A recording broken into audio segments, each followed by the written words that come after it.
ilmiah 2. Kedua sesi ini akan dipandu oleh Dr. Agus Nur Asli, dokter spesialis objek genealogi konsultan fertilitas. Kami persilakan moderator pemandu depan. Pembicara selanjutnya adalah Dr. Dodi Susanto, spesialis objek konsultan genealogi konsultan fertilitas medis kesehatan. Beliau akan memaparkan pengalaman klinis di Indonesia dengan lebih dari 200 pasien. Presentasi ini sangat bermakna karena mencerminkan penerapan nyata di lingkungan klinis kita. Kami persilakan Dr. Dodi Susanto. Silakan. Oke, kita bangun dari dulu. Terima kasih pembicara. Jadi sesi ini ada 2 pembicara. And sorry to do it in, I think sesi in bahasa. Oke, jadi Dr. Dodi ini sudah pengalaman dengan kasus RFA dan dia membawakan RFA pada kasus-kasus ginekologi dan fertility. Dr. Dodi ini tinggal di Magelang dan sampai sekolah di Jogja ya. Dan banyak juga mengikuti pendidikan di luar. Mari Dr. Dodi, silahkan kita kasih waktu 20 menit itu. Terima kasih.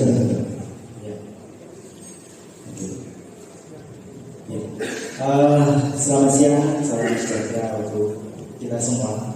Salam kenal untuk Dokter Jawa Toji dan teman-teman saya Dokter Mahfud di belakang. Sebelumnya,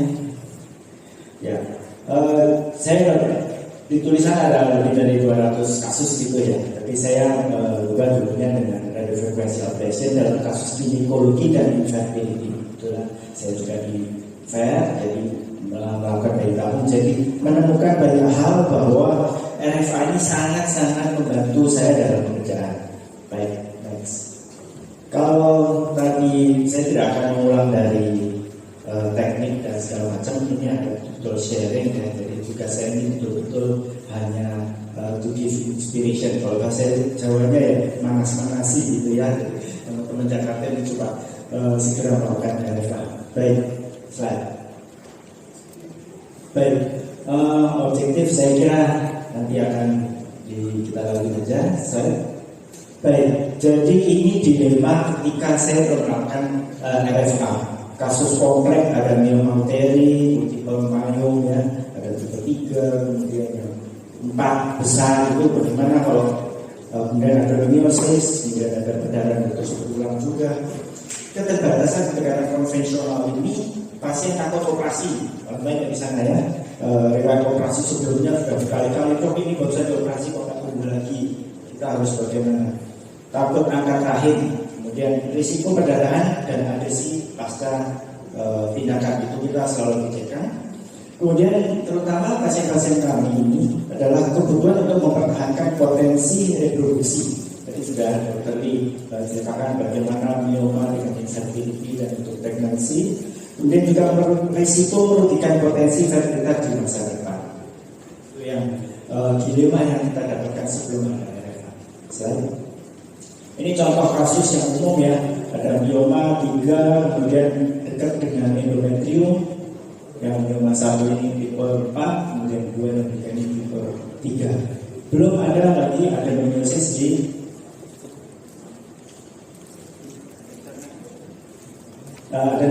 di antara myoma 1 dan endometrium. Kemudian ini pasien ketika saya dapat kemudian ini kok ada gambaran seperti ini Bu, apa ini Bu? Oh, pernah myomectomy. Coba saya lihat hasil USG sebelumnya, ternyata ini seperti ini. Dan waktu itu mestinya kita sudah bukan kita ya, tapi kita kalau ada kasus ini sudah berusaha untuk mengambil myomanya seaman mungkin, tapi ternyata tetap akan mendekati endometrium ketika kita operasi. Beda karena kita langsung ya dengan menggunakan mata ketika operasi, bukan tidak bawa di bawah ultrasonografi. Baik, ini jurnal yang kita bisa lihat yang cukup bagus bahwa kesimpulan dari jurnal ini tahun 17 dari teman-teman Itali ini bahwa myoma uteri mengganggu. Kita myomectomy juga ada masalah. Jadi krisimalakamia. Jadi harus seleksi pasien yang cermat dan pertimbangan terapi yang lebih minimal invasif dan mempertahankan fertilitas saya. Nah ini saya beruntung, saya di Suroyo Hospital di Magelang ini sudah ada RFA juga, sudah melakukan untuk tiroid.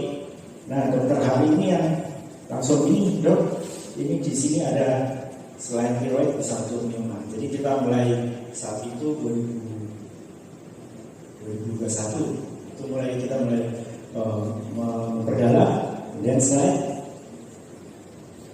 Ya pertama kali saya belajar di Spain dan ini dengan Dr. Camilla Luisa Carvalho dengan teknik transvaginal ultrasound USG guided ya, jadi dengan USG guided. Karena dulu saya pikirnya ini seperti OPO nih, karena OPO kan kecil-kecil aja kita precise ya, aman, sangat aman, kita yakin dengan USG transvaginal kecil saja bisa ambil, apalagi yang ukurannya 2-3 cm itu sangat bisa mudah sekali kita bisa yakin. Nah, di sana yang saya dapatkan adalah ternyata sudah sangat luas penggunaan RFA untuk di Europe itu non eksperimental, jadi sudah cukup banyak dilakukan secara umum. Slide yang membuat kita makin bersemangat. Kemudian di tahun 2022 kita sudah melakukan 4 kasus, langsung saya laporkan bahwa bagus, seperti tadi sudah dokter disampaikan, semua ukuran mengecil dan gejalanya berkurang dan tidak ada efek samping dan komplikasi. Kemudian tahun 2023 saya mendapatkan sebuah kasus pasien yang tadi seperti yang dibilang tadi sulit untuk dioperasi karena dia sudah ada mioma, sudah operasi lewat laparoskopi, kemudian ketika mau ambil mioma yang terakhir 3 cm itu di SBL bawah sudah terlengketan, jadi tidak jadi operasinya. Kemudian ini mau jawab apakah dok? Kemudian kita saat itu sudah mulai melakukan RFA, jadi kita lakukan RFA, kemudian juga beberapa bulan dan 2 atau 3 bulan selanjutnya kita FDT dan berhasil hamil. Ini tidak ada masalah dengan kawan slide. Kemudian di 2025 kemarin kita memberikan tulisan 20 ada nulis 48 mioma ini. Nah, kita dapatkan sama berkurang reduksi volumenya dan kemudian juga yang jelas patient satisfaction levelnya di atas 9,5, mereka sangat puas dan nanti mungkin kita bahas kenapa mereka bisa puas gitu. Slide. Nah ini kemudian juga pada tahun yang sama sudah 122 kasus, kemudian juga FAS-nya turun, PBAC-nya turun, dan kepuasan pasien juga di atas 9. Baik, jadi ini semakin banyak saya ambil dari jurnal luar, di mana di sini menggunakan keras vaginal dari tekniknya. Nah, kesimpulannya dia minimal invasif, aman dan efektif, mendukung sebagai terapi yang mempertahankan terus dan opsi potensial pasien program hamil. Ini kehamilan yang didapatkan dari 169 kasus itu 22 kasus. Nah ini adalah mungkin satu video aja yang menunjukkan favorit saya ini karena ada mioma, ada adenomyosis. Bisa kita menit.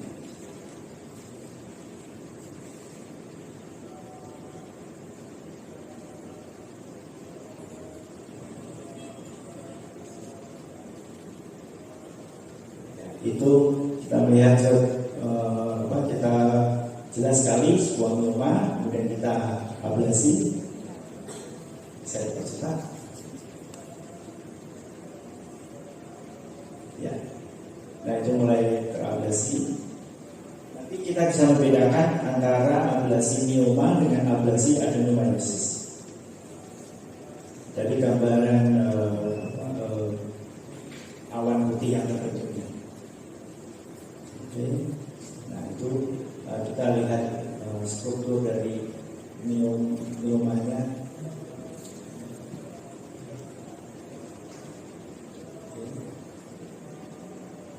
Nah ini adenomyosis di samping dari mioma. Jadi dia lebih menyebar, lebih difus dibanding mioma.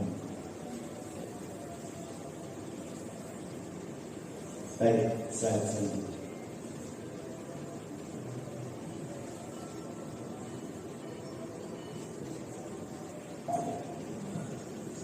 Slide ya, dan ini adalah kasus IVF lain yang ada miomanya juga, dan ini juga sudah riwayat IVF sebelumnya. Kemudian pasien karena sudah HMA 0,7 dan dia tidak mau operasi lagi, kita lakukan RFA pada mioma, dan ini kemudian pada kita open pick up bersama dengan RFA ini untuk mengurangi waktu kedatangan. Jadi ketika open pick up kemudian kita RFA, kemudian mens berikutnya dia sudah merasakan dismenorrhea dan darah menstruasinya berkurang, miomanya juga mengecil. Kemudian kita lakukan FET, kemudian kita hasilnya bagus dan ini sudah lahir. Kemudian ini adenomyosis. Nah ini mungkin memang perlu dipertimbangkan, di mana ada adenomyosis kita lakukan RFA, kemudian juga adenomyosisnya mengecil, menstruasi berkurang, nyerinya berkurang, kita lakukan FET, hamil, tapi kemudian terjadi bleeding ovum. Dan ini bleeding ovum ini kalau di kita lebih mengarah adalah masalah di kromosomalnya lebih besar daripada untuk masalah surrogate area support. Jadi ini masih perlu pendalaman lebih lanjut. Ini adalah RFA myoblast pada kasus adenomyosis, ada di YouTube saya kira tidak perlu dilihat. Tapi yang jelas kita melakukan step ablation dan moving ablation itu mulai dari bawah kemudian naik ke atas. Memang tidak bisa semua tercover, tapi kita yakin di antara, karena kita melakukan ablasi maka vaskularisasi di situ berkurang dan akan pada overall dia akan berkurang. Dan khusus untuk bagi saya adenomyosis dan miom itu memang tadi sudah sedikit berbeda ya. Jika kita mengablasi miom butuh waktu untuk mengecil, sedangkan adenomyosis ini bila kita tepat pada titik di mana endometriosisnya, daerah endometriosnya, maka menstruasi langsung nyerinya berkurang. Ya, meskipun kita tidak keseluruhan, tapi kalau kita bisa mengablasi tepat titik di endometriosisnya dan biasanya itu di tengah, itu pasti akan langsung berkurang. Oke, ini slide lanjut aja. Endometrial ablation tadi sudah diterapkan. Kemudian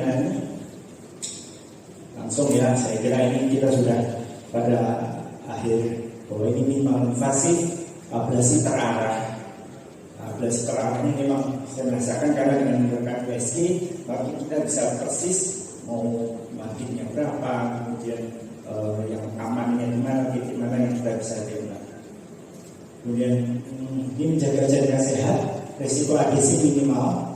Mungkin tadi yang saya lihat memang dari beberapa berita bahwa dilakukan laparoskopi juga. Saya menduga memang kalau dengan laparoskopi kita tidak tahu di margin yang di daerah yang kita lihat ya, karena kan tidak pakai USG, tapi nah itu memang bisa menjadi adhesi di situ dan bisa melemahkan sehingga mungkin terjadi banyak ruptur lagi karena itu laparoskopi. Kemudian dia juga ada finding mendukung fertilitas. Kemudian ini pilihan pada riwayat operasi berulang yang kita sampai tidak tahu harus bagaimana. Nah ini adalah slide. Nah ini adalah pengalaman praktis yang di luar teknik ya. Slide. Pertama, tadi kenapa kepuasannya tinggi? Kita harus jelaskan dulu indikasi dan alasan pemberian RFA harus jelas. Jadi kita tunjukkan, ya karena tidak mau operasi, ya karena sudah berulang mungkin adhesi. Jadi itu harus jelas. Kemudian tujuan tindakan harus spesifik dan realistis.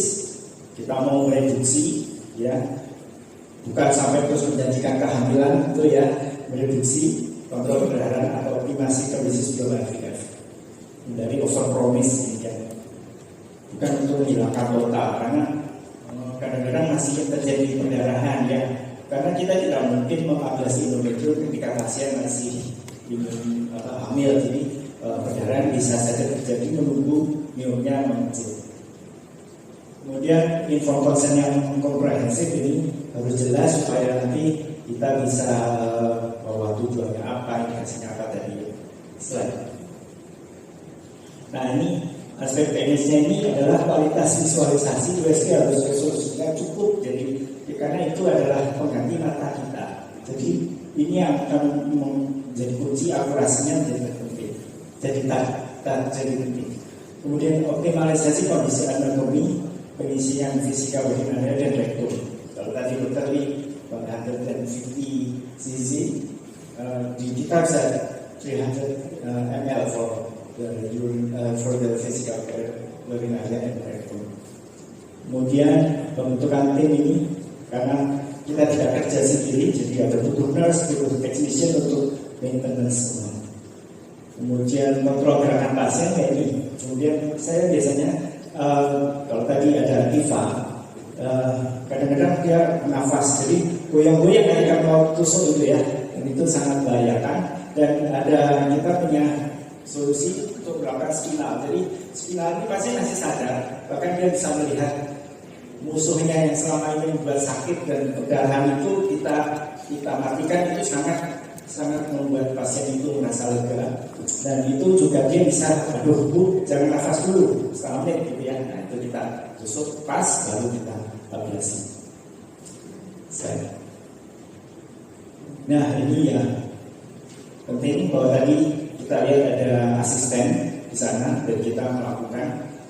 Kadang-kadang kita tetap harus melakukan sendiri karena bagaimanapun asisten akan sulit ya. Kalau biasanya kita untuk bayi itu kan gede ya, tapi kalau di jarum itu kita belok sedikit saja sudah tidak terlihat. Kalau kita salah menempatkan, kita bisa tahu, bisa salah, oh ujungnya di sini, padahal ujungnya sudah sampai 12 gitu ya. Jadi itu kita harus melakukan sendiri, memastikan sendiri. Dengan cara biasanya kita goyang atau kita maju mundur sedikit, oh ya ini benar-benar ujungnya. Nah itu butuh to hand coordination. Jadi karena ini kita harus melakukan sendiri, jadi tidak bisa bergantung kepada pasien. Nah itu yang sedikit membedakan dan akan ini jadi tricky kalau kita butuh learning curve-nya yang cukup.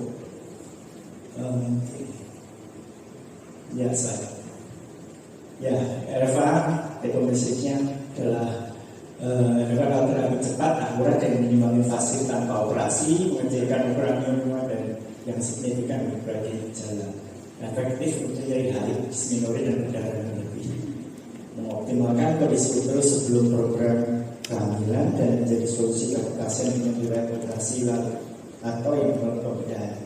Terakhir yang memang tadi seperti sudah disampaikan bahwa tetap miomektomi bisa, ini tidak menggantikan miomektomi ya, tapi ini bisa menjadi alternatif yang sangat bagus dari miomektomi atau operasi.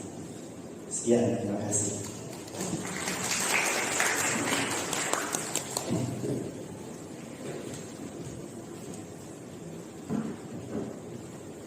Kita buka sesi jawab dan diskusi untuk sesi 2 dipandu oleh Dr. Agus Nur.